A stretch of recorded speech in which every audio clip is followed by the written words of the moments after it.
Can you hear me? Hear you. Can you tell me what you know? Well, I actually, just to clear things up, I wasn't in the building. I was in the World Financial Center, which is directly behind it.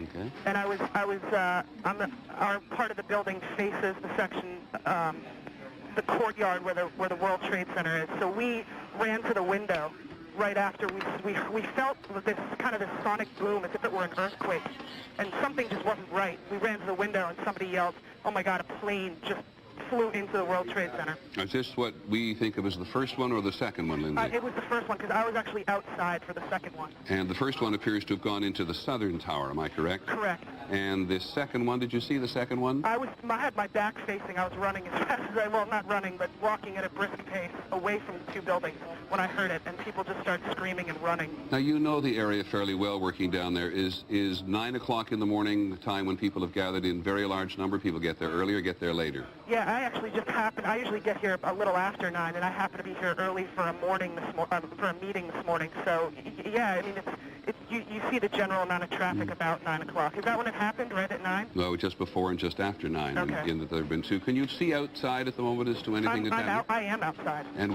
where are you and what are you seeing? I am west of the two buildings, looking directly at them, and it's difficult to look at.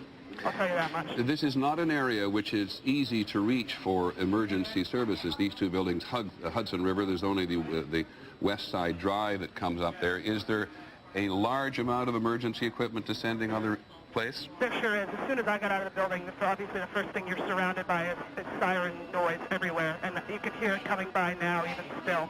Anything else you know that you'd like to add? Just as I was coming out of the building, I heard somebody sort of ushering people away, and they were saying, "You guys got to get out of here, it's a bomb." Many thanks, Lindsay Grimm, who saw this occurring, at least the first, hesitate to call it an attack. The first incident, we'll continue to call it for now, and very much the second one now. That's what it looks like. Both of the towers in the Twin Trade Towers are now on fire. We have no idea whatsoever the measure of casualties inside or the measure of damage inside, though you can only imagine it. The New York City Office of Emergency Management said to us a short while ago they do not know what happened yet. Want to check in very quickly with the President of the United States, John Cochrane, who was with the President in Florida. John? Peter, as you know, the President's down in Florida talking about education. He got up out of his hotel suite this morning, was about to leave. Reporters saw the White House Chief of Staff, Andy Card, whisper into his ear. Then reporters said to the President, "Do you know what's going on in New York?" He said he did, and said he will have something to say about it later. His first event is about a half an hour at an elementary school in Sarasota, Florida. Thanks, John. John Cochrane with the President. President's in Florida today pushing his education reform. It will get wiped off of the agenda today in view of this extraordinarily serious accident. For those of you who don't know the Twin Trade Towers, and it's a popular destination for tourists when they come to New York City, it has financial offices in it, it has government offices, it has lots of access on the top above where this incident actually occurred, where tourists come. It's one of the great views in New York City, and people gather there, certainly at the foot of the building, fairly early in the morning to be able to go and see it. The two collisions, the two incidents have occurred about 2/3 of the way up. John Miller, we haven't, we haven't had a aircraft fly into a building in New York, as far as I know, since just after the Second World War, when the Empire State Building. When it flew into the Empire State Building. That's right. A B-52 flew into the Empire State Building then, and this is really the first time there's been anything like that since. John, I was listening as you and Chris Isham, the head of our investigative unit, wandered up here to the rim just a short while ago to saying, one of you, I think, this is something they've been waiting to happen. Who are you talking about? What are you talking about? What we were talking about is there's been a great frustration since the bombing of the World Trade Center, which the suspects later told federal authorities were intended to take the building down, that it didn't have a larger effect. And U.S. intelligence, FBI... so that we can see it come across screen, are you able to identify specifically the type of aircraft by looking at this videotape as it comes across? Can we roll that, please? I'm watching that right as it comes across the screen, and it is more than likely not a Boeing 737.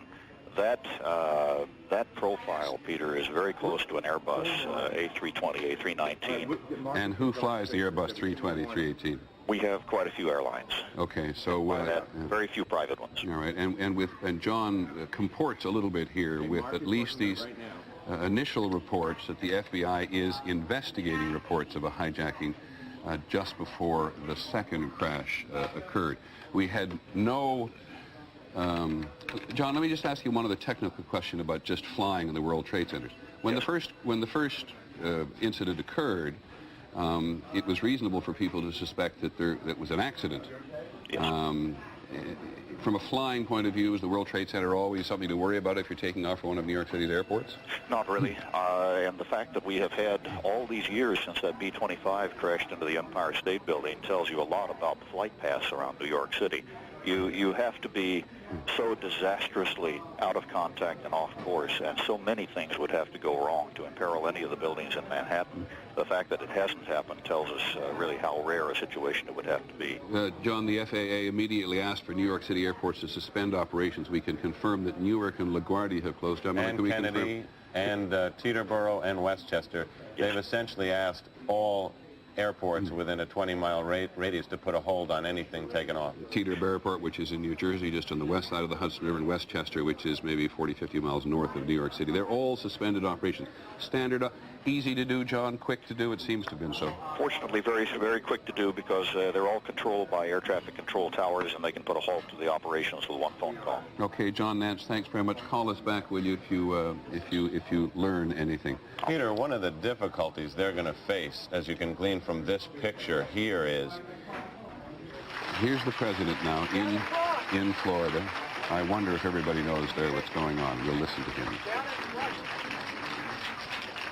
Ladies and gentlemen, this is a difficult moment for America. I, unfortunately, will be going back to Washington after my remarks. Secretary Rod Pace and Lieutenant Governor will take the podium and discuss education. I do want to thank the folks here at Booker Elementary School for their hospitality. Today, we've had a national tragedy.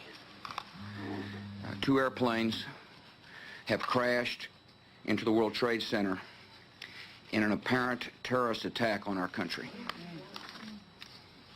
I have spoken to the Vice President, to the Governor of New York, to the Director of the FBI, and have ordered that the full resources of the federal government go to help the victims and their families, and to conduct a full-scale investigation to hunt down and to find those folks who committed this act.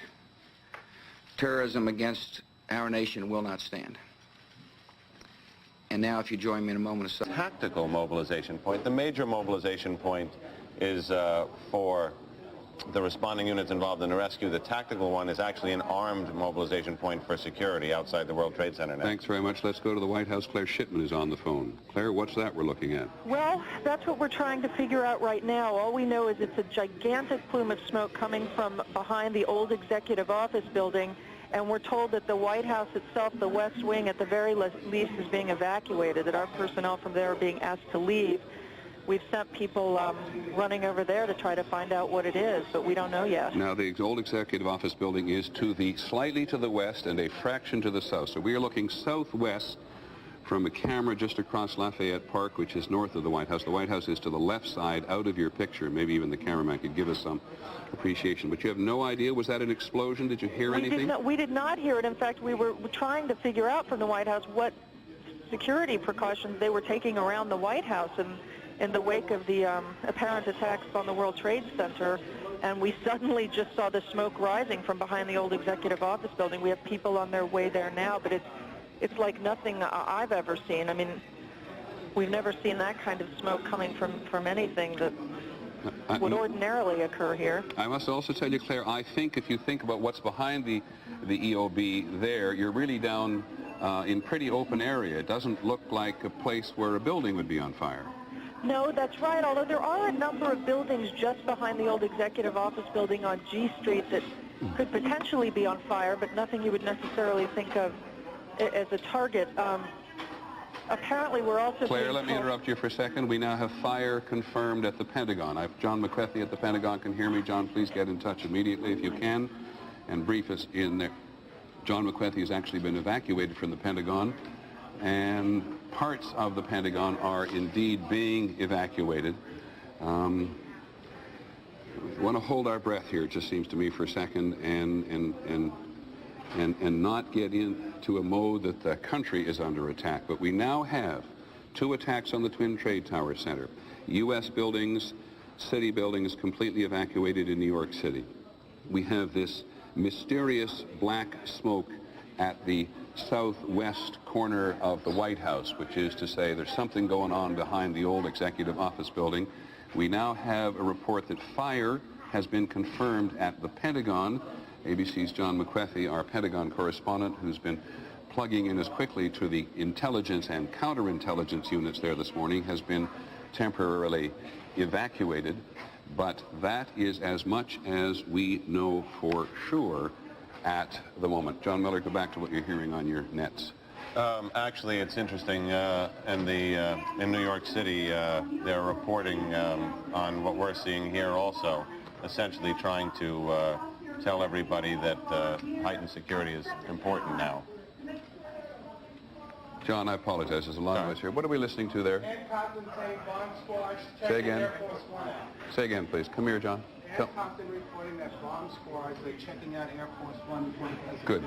Great. So we have bomb squads. I think you're going to see a lot of this, and I think we were talking about this a few minutes ago. In fact, when I was telling you that in New York they were evacuating the municipal building, the United Nations, Gracie Mansion, which is the mayor's residence, all potential targets, I suggested to you that shortly in Washington you'll probably be seeing the same kind of reaction at sensitive symbolic locations. And apparently that's become more than a concern, but perhaps a reality. Okay, we do know, or at least the Associated Press is now reporting, that an aircraft crashed near the Pentagon, and the West Wing of the White House, as Claire Shipman told us, was evacuated amid these threats of terrorism. I guess first of all, let me go to another eyewitness. ABC's Bill Blakemore, one of our senior reporters, has been an eyewitness to the New York incident. Bill, you on the phone? Yes, I am, Peter. Go ahead. I'm down at 12th Street. It looks like we're more than a mile north of this very surrealistic site, and business has completely come to a stop here. Looks like throughout lower Manhattan, people standing in the streets, cell phones aren't working. A few of these phone booths, such as I'm talking to you from now, are working. One man just shaking his head said to me a few moments ago, I was supposed to be at a meeting in the building at 10:30 this morning, and then I saw the second plane hit the tower in this flash of light. There's a complete cessation of regular life. There's one delivery man standing here looking like he doesn't know where to go with this stack of beer crates. So all of lower Manhattan is just standing in the streets on this sunny morning looking at this unrealistic sight in front of us, this gray smoke coming out of the trade center. Okay, Bill, talk to as many people as you can. Call us back when you can.